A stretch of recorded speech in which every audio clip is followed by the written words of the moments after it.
pa. Okay, not bad. This is actually pretty good for both teams. It's very hard to choose who got the better draft here just because a lot of comfort heroes are on the side of NXP Solid plus a lot of good setup on the side of Blacklist.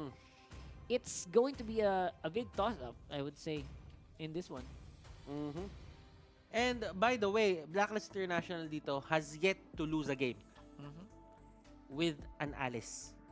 So may 100% win rate ang Alice nila dito. 2 games lang naman, but still, it is going to be, Statement pa rin yun. Statement pa rin yun na they really know how to run this hero for their certain lineup. So, ako ang titignan ko lang dito for the side of NXP Solid, himayin natin yung mga win requirements nila, yung checklist nila to win, yung requirements. I think dapat medyo mag-ingat sila dito sa Alice. Yes. Ang daming I think so. pwedeng kuhaan sa kanila dito ng Blood Ode. You have the Popol and Kupa. Si Kupa nandun din. Si Popol and si Kupa nandun. So, it's actually an extra target. So, they should be able to end this game ng mabilis unless gusto nilang mag-scale si Alice. And that would be disastrous for their side. Yeah, that's exactly something that you want to avoid as we go into Game 2 of Blacklist International versus NXP Solid. Yung kaninang game natin, that was contender for second longest game of the season so far. Yung una is sila din. Yeah. The longest game so far for the season is sila versus NXP versus Execrations. And that was the long 2-1 that we saw. So ngayon, feeling ko it's gonna be another one. Possible na naman. With the lineups they have, a lot of wave clear on both sides and big team fight capability. And look at the, two-man stun dito. Rene J actually getting caught. Pero tingnan natin dito kung meron bang mangyayaring pag-intercept. That won't happen. And ito na nga yung sinasabi din natin. For Blacklist International, since napag-usapan natin yung win conditions na NXP Solid, pag-usapan natin yung Blacklist International, utilize si Eson with this Atlas. Nakita natin kung paano niya gamitin to against Onyx PH, kung paano niya sinetup yung lahat ng pickups doon for full clip. And I feel that enable the full clip is still a thing dito on the side of Blacklist International. There is Dexstar on the stacks din. Patagalin niyo yung laro just enough for Dexstar to get the stacks kung hindi niyo man makuha yung early snowball. And doon kayo mananalo. So those are the 2 requirements para sa magkabilang teams. Yep. Win conditions are gonna be very similar for both of these players. Obviously, with the picks that they have, yung Lancelot as well as this Link. Now, we are going to see a little bit of a slower game compared to kanina, which is a sign na parang on the way nga tayo dun sa medyo long games natin. For sure. Kasi kung papansinin mo kanina, nag-ingat pa rin yung dalawang team eh. They still respected each other. And si Rene J dito will still get that coin. Siya pa rin ang nakakuha. Yep, exactly. And that's the power of the FAMs, man. Mahirap contest ang FAMs sa early game. Like, there's a lot of times na yung FAMs na to is going to be... Sometimes FAMs is tankier than the actual tanks early game. And si Eson dito nahuli and here comes the Federal Airstrike. Will it matter though? That is the question. Yawi dito, hinahabol ni Full Clip. Does he have enough damage? Tempest of Blades nandun. And look at that. Pumasok na lang si Full Clip dito. He converts that into a kill. And Alice dito ang pinaka-next target for Rene J. He will take that down. And tatandaan natin na this is a bad matchup para sa isang Alice. That's true. Yung Thams Alice na matchup na yan, that's really not going to the side of Alice anytime soon. I actually thought kanina si Yawi was gonna survive. So far, this FAMs Alice lineup matchup is something that we've seen actually previously. We've seen this recently, and it really went so bad for the Alice. So, again, super surprised with the plays that Blacklist are pulling off. Surprised na si Yawi din yung nagiging target nila, which is dapat hindi. So, Blacklist here is just coming up with new stuff here to impress us. MB dito, hinahawi-hawi ni Edward. Tatandaan mo pag ang buhangin, pinainit mo, nagiging glass. Oo, tama diba? yan. So, easy lang. so malupit. Easy lang. Mamaya, pununan ng ano yan. Matapakan nyo pa yan. Matapabubog. Mabubog pa kayo dyan. Huwag kayo mabubog dyan. Kaya mabubog. Still, onto the bottom lane. Bottom lane na Rockhart, kinukuha na lang nila yung turrets dito. They know that they cannot contest that because of the innate nature ng H2O Lancelot na yan. And look at that, Chester dito will be the target. Full clip dito. Can he take that kill? Yes, he will. Rene J, on the other hand, gusto niya pa rin talaga lumaban. Full clip dito, tumatakbo. He has the Finch poise and he will get away.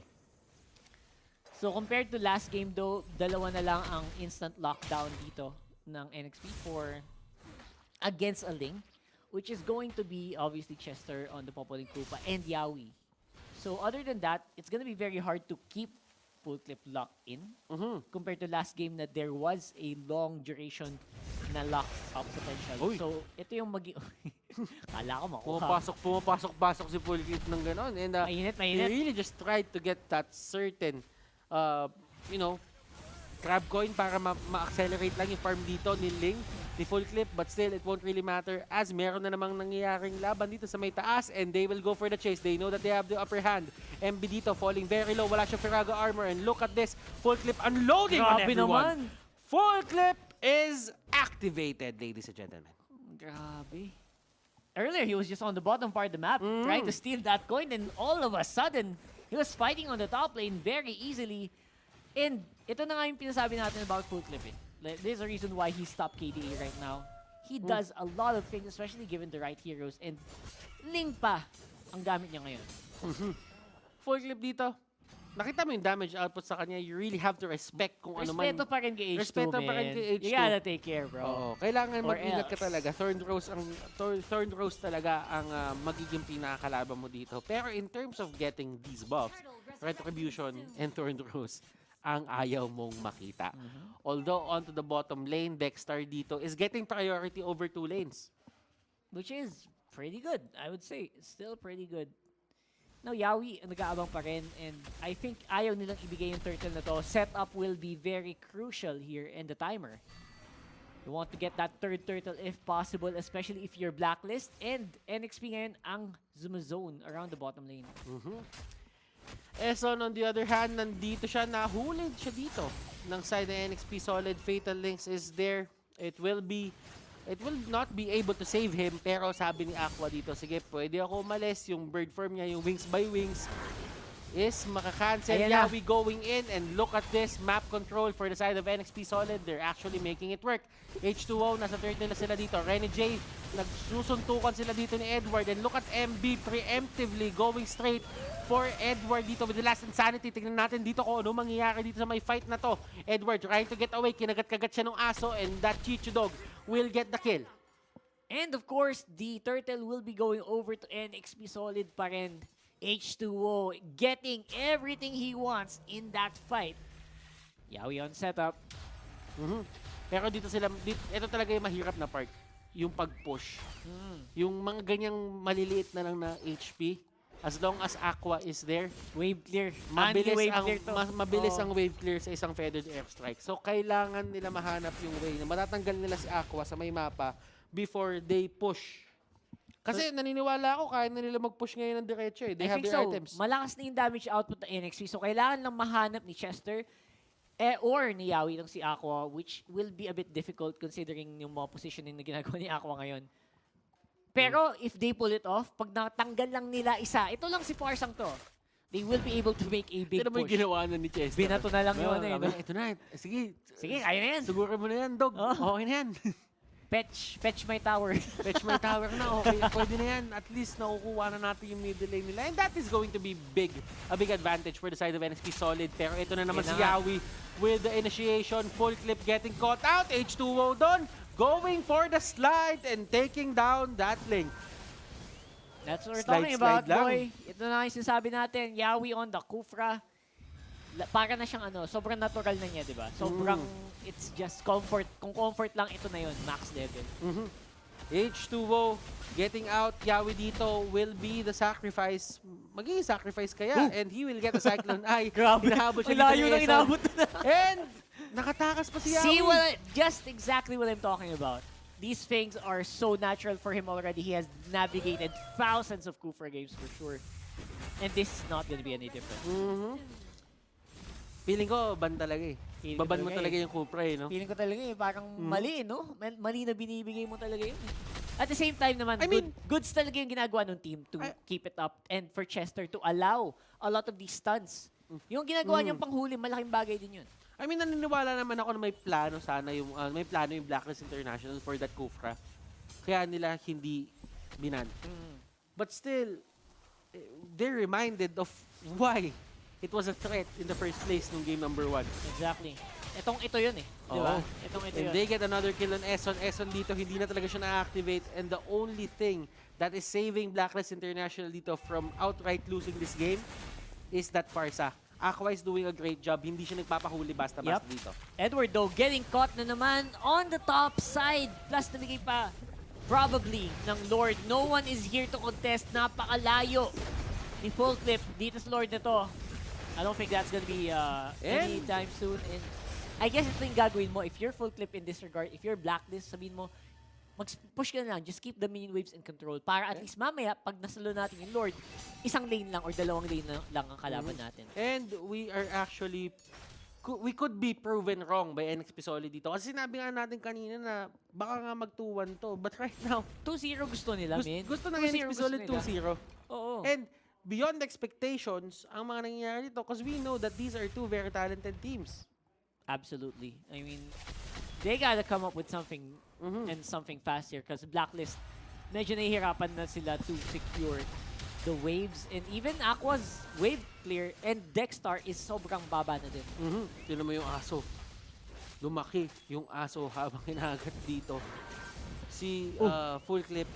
But still, that is the Lord. Will it take down yung turret? Hindi naman kahit papano. Yawi is there waiting for the proper time. Nakita siya ng feathered airstrike.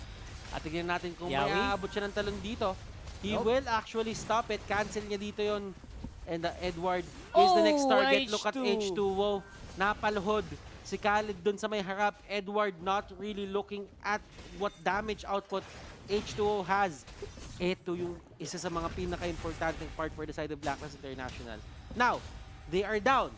Pero hindi pa agad-agad makakapush dito yung NXP Solid. Because of the Farsa nga. Kasi Because of kailangan the draft. talaga nila mahuli yung Farsa muna. Exactly. And it's gonna be very difficult. Pero, unti kaka-chika-chin na lang natin yung tower, sabi ng NXP. I think that is gonna be the case here. Gusto sanang patagalin sana ng Blacklist to, pero ayaw na talaga ng NXP. They want to close this out. And they know, alam nila na kaya nila. Pinipressure nila dito yung mga wave. Kumbaga, ang mangyayari, gagamit si Farsa sa isang wave ng feathered airstrike. Si H2O, kamuntikan na mahuli doon. Full clip dito, going for the chase. He will take down H2O. Is this the turnaround na hinahanap ng Blacklist International? Chester trying to get away, pero sabi ni Dexstar, ladies and gentlemen, ako na ang bahala dito. Feathered airstrike will connect on that Chester, Popol, and Koopa, and it will go down. Gillette, instant replay, hashtag shave the day. What happened there, Rockard? Actually, kaya sana nilang consistent yung tuloy yung team fight na to. The problem was, H2 was already low nung pumasok siya. That's why napa-phantom execution siya palalbas. And after that, medyo kinulang na ng bawas si NXP. And because of that, they were able to concede. And Blacklist was able to defend that Lord. Sorry, that push on the bottom. So, aggression for aggression dito. And nakita mo naman si Edward, tinapon na lang yung kanyang ultimate to stop the aggression na pinapakita ng NXP Solid. Okay, at least gumagawa sila ng way dito para, alam mo yon, hindi sila mag-bleed out. Kumbaga, kailangan mo remedyon yung mga bagay-bagay na or yung mga butas na binibigay sa iyo dito ng NXP Solid. Kasi yung Blacklist International ngayon, unti-unti na silang sinisira. Isipin na lang bahay sila. Unti-unti sinisira ng NXP Solid yung pundasyon. At kailangan nilang ayusin yon isa-isa. And this is the remedies na nakikita nila. And look at that fatal links. Feathered airstrike will connect. Damage won't be enough. Pero sabi ni Edward dito, the time is now. Ito na ang paglaban natin. Yawi dito will be the next target. Tignan natin kung ano mangyayari. He will go down as well. H2O, tina-target siya dito ni Full Clip. Sinasize up siya dito. Feathered airstrike will be there for a second time around. And sabi ni Full Clip, wag na natin i-go. Nakuha na natin yung pakay natin. Yep. And todo bigay si Full Clip dito sa laban na to. Talagang siya yung nasa front all the time. And he's also getting a lot of the kills. So that's actually where you want to be. 7-1 on that link. So now it's going to be the waiting game. At habang tumatagal yung laban na to, mas pumapabor sa Blacklist. Their scaling, even on their mages, is going to be good. So kailangan bantayan ng NXP itong si Aqua din and si Dexstar. Kasi Aqua's gonna go down, but Dexter, as an Alice, kita natin pag nakastacks ng Anli yan, hindi mo din kayang tiisin yung bawas niya mamaya. Ito na yung sinasabi natin. It's taking time for NXP Solid to finish this. There is a chance na yung Alice dito yung talaga magkaroon ng isang malaking impact mamaya into this game. Pero andito na si Full Clip in the area. Medyo natumba siya dito. Medyo nalaglag pa nga siya dito. Tempest of Blades, he will use it. Yawi dito, going for the bouncing ball. Naipit nila si Full Clip dito. And look at that dodge. Nakaiwas siya. Dun sa may likod naman, there is a Renegade fight na nangyayari. This is a 4v1. Masasalba kaya siya dito ng mga teammates niya? Sabi ni Renegade, never say die. Laban na lang. Naka-vengeance naman eh. And that is a Thanos that bought a lot of time para sa ibang members ng NXP Solid. So far, they need to reset. Kailangan mag-reset nila and they need to wait for the Lord push happening down right now. Pero si Renegade and si H2O hindi pa available para lumaban. So feeling ko masasayang din yung Lord take. Pero the good thing about that is nakuha ng NXP Lord. Yun yung pinakamalaking bagay doon. Because if not, it's going to be a really strong. Alam mo yung pinagkaiba talaga ng game na to para sa akin yung yung impact ni Renegade sa game. Yung first game medyo naging mahirap for the side of NXP Solid because Renegade was actually shut down for quite some time. Pero ngayon si Renegade nakikita mo na talagang enabled siya para mangharas at para maging frontline. Nakikita mo yung difference eh. For Blacklist International naman, they're doing the right place na nakakalabas na sila ngayon ng base nila. That is an improvement sa way of life nila dito sa mapa na to. But the thing is, itong mga pagiging aggressive na ganito yung paglabas-labas ng mapa, it could lead to pick-offs din kasi. So NXP Solid, they should be on the lookout para dun sa mga nagsosolo-solo. Katulad nung ginawa nila kanina kay Edward nung game number 1 na they utilize etong si H2O at si Renegade na magkasama sila lagi at sinusubukan nila i-pick off yung mga big targets dito sa may mapa. Yep. In first one, mas madali kanina yan. Pero right now, it's gonna be another big one. Full clip here. Yawi gonna be the target for the rest of Blacklist International. They take 1 for none. And Oy, nahuli nila yung Farsa. Farsa. Eh, nagawa ni Renegade yung trabaho niya, pero this is a 3v4. Ipipilit pa ba nila to? That is the question. Andyan din si Popol. So, make this a 3.5b4. 3.5. Hindi kasi may aso eh. May aso eh. May bilang yun. Like ngayon, siya yung bumabawas, siya yung nasa harapan. Papabalikin muna yung Chester. Dexter in the middle of the fight. Again, once more ultimate activated. No need for the Winter Truncheon. MB goes down. And Dexter dito is the target for H2O. H2O dito na pinpoint niya na kung sino yung kailangan niya i-take down. And look at the HP bar going up for Edward. Tutumba dito si H2O. And gumagawa na ng paraan yung Blacklist International. Slowly but surely climbing up the ranks ulit. And ito yung sinasabi natin, as the game progresses, so the scaling. And the gold is going now in favor of Blacklist kahit na medyo kulang sila ng inhibitor. Malaki ang kinline na gold difference doon ng Blacklist. I'm a little surprised na they can still keep this going. Now, scaled up na ng maayos si Kuya Dexter din. He's doing a lot more in the team fights. Kaya napapatagal yung laban ngayon. And NXP Solid, they are starting to lose momentum. And nandito na si Full Clip din. Nakuha niya yung items niya, 913. Solid performance from both teams. Pero tignan natin kung aabot nga ba tayo ng pangatlong game. Blacklist International fans, lahat sila ngayon, para kamdam ko, nagtatatalon talaga eh. Kasi nababaliktad na eh. Pero yung NXP Solid fans, they are, I think, alam mo yon, parang nagtitiwala pa rin sila na kaya pa kayo baliktad to. So, dyan lang kayo. And enjoy lang natin. It's not over. It's not over, kumbaga. It's not over.